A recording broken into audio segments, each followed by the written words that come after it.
Grigory Rasputin, notorious as the Mad Monk, alleged lover of the Russian queen, and the man who wouldn't die, was a mystic who held considerable influence in the Russian court at a significant moment in Russian history.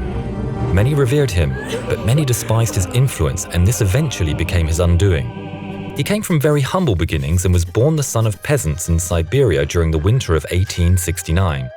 He was never formally educated and was largely illiterate. It seems he was a rather troubled youth, getting involved in petty crime and having a disrespect for the authorities.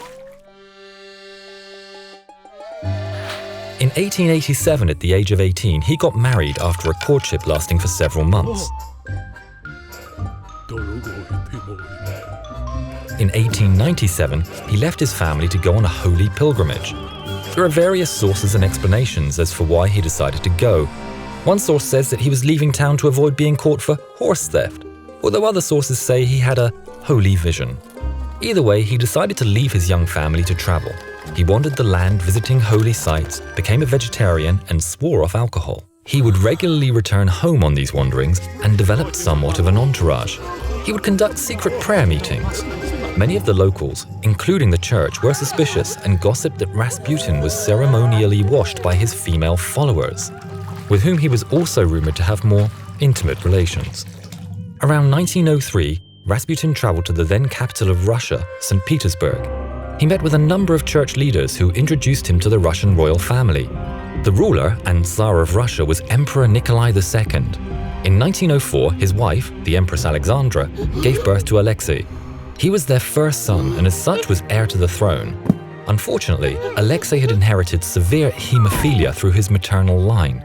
It was so extreme that a bruise or a nosebleed could be life-threatening. The family became convinced that Rasputin had divine power and could heal their son. Alexei frequently became ill, and as desperate and concerned parents for their son's health, at some point they asked for Rasputin's prayers to help heal him.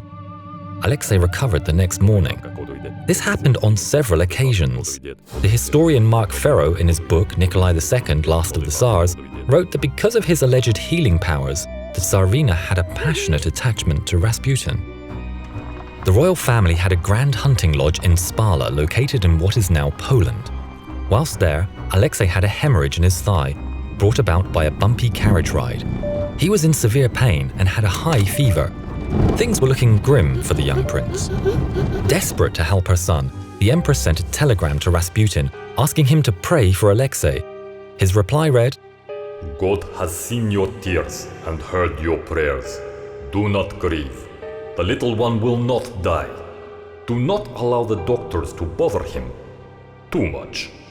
Within 2 days, Alexei started to recover. After this episode, Rasputin gained an unassailable position of influence and privilege in the minds of the royal court. He was seen as a powerful mystic, and he alone had the power to cure the prince. Rasputin had celebrity status and lived how he wanted without care for his reputation or the reputation of the royal family. He was said to have a hypnotic stare that brought others under his spell. He said that sin and repentance were interlinked, and as such, he helped considerably with the sin side of the equation. During the early years of World War I, he became increasingly drunk, promiscuous, and accepted bribes for helping people with their spiritual crises.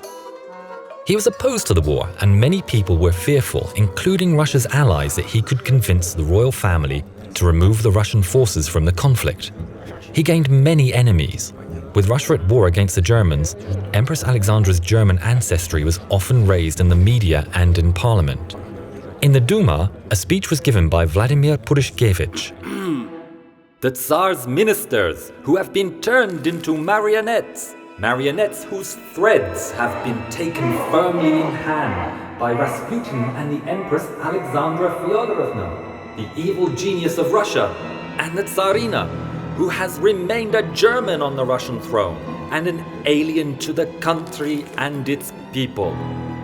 Count Felix Yusupov attended the speech and afterwards contacted Purushkevich, and a plot was made for a solution to the Rasputin problem. On the 29th of December 1916, Rasputin was invited to Count Yusupov's palace, where he was taken to a room in the basement level.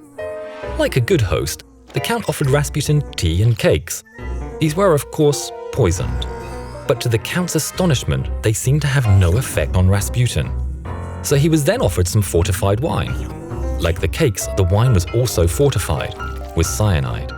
Rasputin downed 3 glasses, again astonishing his hosts as it had no apparent ill effects.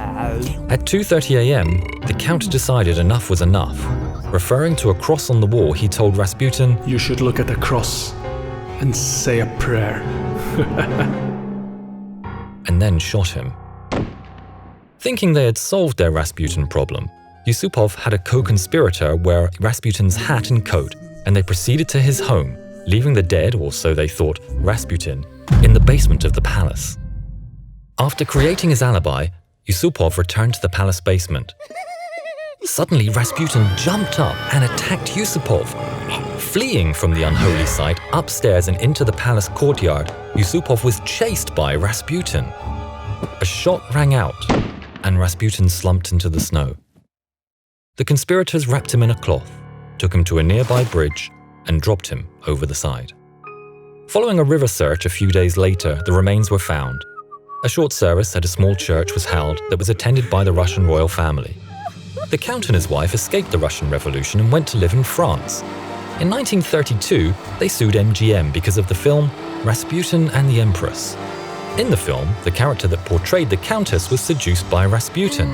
They won the case, and the disclaimer, "The proceeding was a work of fiction. Any similarity to a person living or dead is purely coincidental," was put at the end of films because of this case. Rasputin had several children. Maria Rasputin escaped the Russian Revolution and moved to the United States. There she became a lion tamer and toured with a circus. The billing read, "The daughter of the famous mad monk, whose feats in Russia astonished the world." Subscribe.